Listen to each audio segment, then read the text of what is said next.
नमस्कार दोस्तों, हम लेकर आ चुके हैं एसएससी जीडी की पीवाईक्यू सीरीज। और इस सीरीज में हम जीडी में जो पिछले ईयर्स हैं उससे पहले के जो जितने भी प्रीवियस ईयर क्वेश्चन हैं उन सभी क्वेश्चन को इस सीरीज में हम टैकल करने वाले हैं। तो यार मैं सारे के सारे क्वेश्चन करवाऊंगा, ठीक है, जितने भी प्रीवियस ईयर क्वेश्चन हैं। लेकिन एक ही शर्त है यार, सबसे पहले वीडियो को एक लाइक दबा दो और चैनल को ना सब्सक्राइब कर दो। फ्री ऑफ कॉस्ट सभी की पीडीएफ मिलेगी आपको। बस तो चलिए शुरू करते हैं। गाइस हमारा पहला क्वेश्चन है कि सोनल मानसिंह किस नृत्य से संबंधित है। तो ये भरतनाट्यम और ओडिसी से संबंधित हैं। यदि आपके ऑप्शन में दोनों ही ऑप्शन दे रखे हैं तो आप सिर्फ भरतनाट्यम पर क्लिक कीजिएगा, क्योंकि भरतनाट्यम ये फर्स्ट जो अपने ऑप्शन ये माना जाएगा। गाइस हमारा नेक्स्ट क्वेश्चन है कि सानिया मिर्जा किस खेल से संबंधित है। तो सानिया मिर्जा एक टेनिस प्लेयर हैं। पूर्व Wimbledon doubles champion Sania Mirza ने 2022 के बाद टेनिस से संन्यास ले लिया और वह 2005 में वीटीए सिंगल खिताब जीतने वाली पहली भारतीय बनी। और इसके अलावा उन्होंने महेश भूपति के साथ 2 ग्रैंड स्लैम 2009 में, ऑस्ट्रेलियन ओपन मिक्स डबल और 2012 में फ्रेंच ओपन मिक्स डबल भी जीते। तो ये सब पॉइंट है जो आपको सानिया मिर्जा के जो याद रखने हैं। गाइज हमारा नेक्स्ट क्वेश्चन है कि भारतीय संविधान को किसने हाथ से लिखा।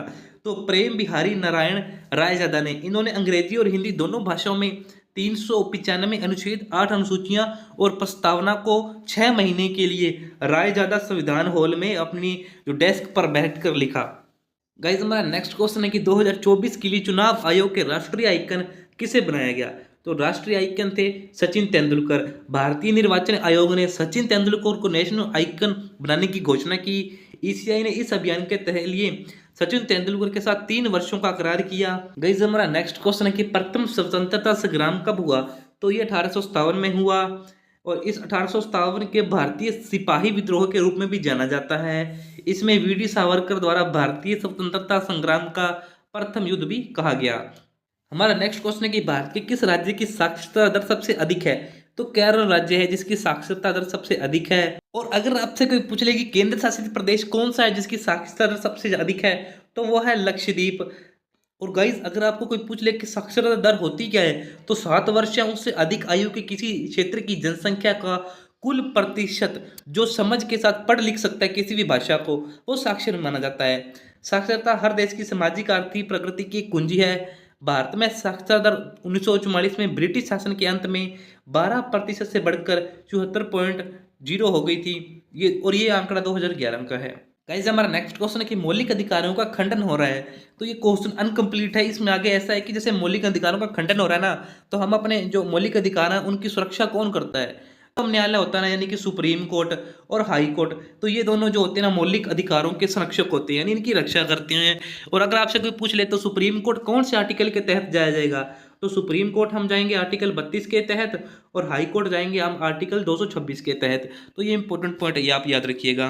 गाइस हमारा नेक्स्ट क्वेश्चन है मनरेगा के तहत कितने दिन का रोजगार दिया जाता है। तो मनरेगा के अंदर एक साल में 100 दिन का जो आपको रोजगार दिया जाता है। गाइस हमारा नेक्स्ट क्वेश्चन है कि निम्न में से कौन सा एक प्रसिद्ध वायलिन वादक है।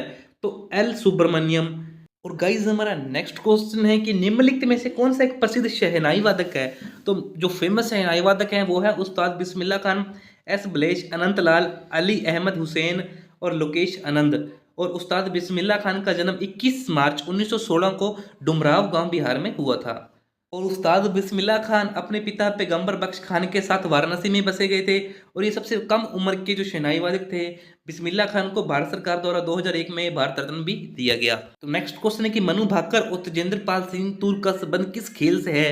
तो हमें तो पता ही है कि मनु भाकर हैं जो वो निशानेबाजी से संबंधित हैं और तेजेंद्र पाल सिंह तूर हैं वो एक एथलीट हैं जो कि वो घोड़ा फेंकते हैं। मनु भाकर भारतीय एक ओलंपियन हैं जो एयरगन निशानेबाजी से प्रतिस्पर्धी हैं और उन्होंने 2018 में आईएसएस विश्व कप में भारत के लिए 2 स्वर्ण पदक भी जीते। गाइस हमारा नेक्स्ट क्वेश्चन है कि न्यायपालिका और कार्यपालिका की नियुक्ति कौन करता है। तो दोनों की नियुक्ति जो है राष्ट्रपति करता है, लेकिन ये राष्ट्रपति औपचारिक प्रधान होता है, ठीक है। कार्यपालिका का वास्तविक प्रधान तो प्रधानमंत्री ही होता है। हमारे संविधान में राज्य की शक्तियों को 3 अंगों में बांटा गया, कार्यपालिका, विधायिका और न्यायपालिका। ये तो बेसिक पॉइंट आपको पता ही होने चाहिए। गाइस हमारा नेक्स्ट क्वेश्चन है कि तीसरी पंचवर्षीय योजना के बाद 2 पंचवर्षीय योजना की अवधि क्या थी। तो 1966 से 67 के बीच में भारत सरकार ने वर्ष 1966 से 67 में एक वार्षिक योजना अपनाई है। यह 1965 में सूखे के कारण हुआ जिसके कारण आर्थिक संकट और अनिश्चितता उत्पन्न हुई। नेक्स्ट क्वेश्चन है कि मुद्रा करेंसी की आपूर्ति को क्या कहते हैं? तो किसी समय विशेष में किसी देश के प्रसार में उपलब्ध मुद्रा तथा जमा के रूप में मुद्रा के अस्तित्व के योग को मुद्रा आपूर्ति कहा जाता है।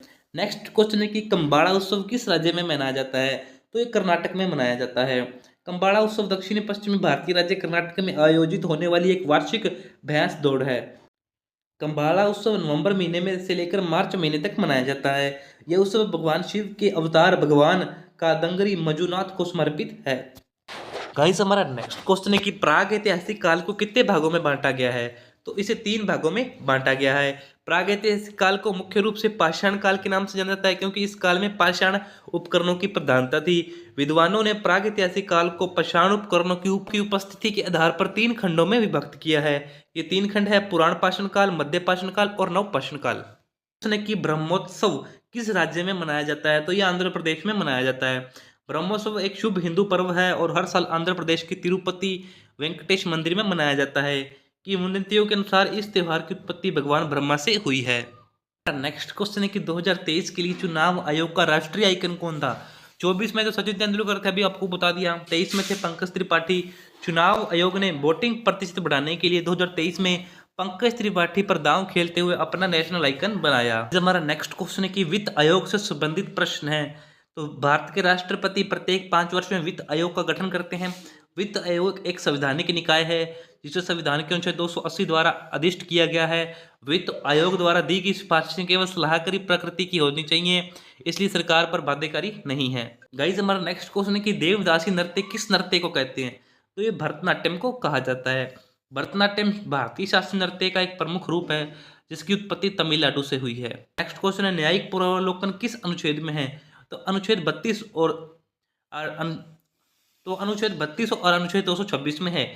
न्यायिक पूर्वावलोकन न्यायपालिका की शक्ति की समीक्षा करने और कानून की वैधता या आदेश तरंग संगता का निर्धारण करने को संदर्भित है, और हमारे मूल अधिकारों की रक्षा भी इन्हीं 2 अनुच्छेदों में की जाती है। तो इसी की तरह गाइस आज के जो हमारे जीडी के प्रीवियस ईयर क्वेश्चन थे यार, वो डन होते हैं यार। और अभी तक अगर वीडियो पर बने हुए ना, तो वीडियो को एक लाइक दबा दो बस, और जो चैनल है ना उसको सब्सक्राइब कर दो। अगर पीडीएफ चाहिए तो कमेंट कर देना, पीडीएफ आपको पीडीएफ मिल जाएगी।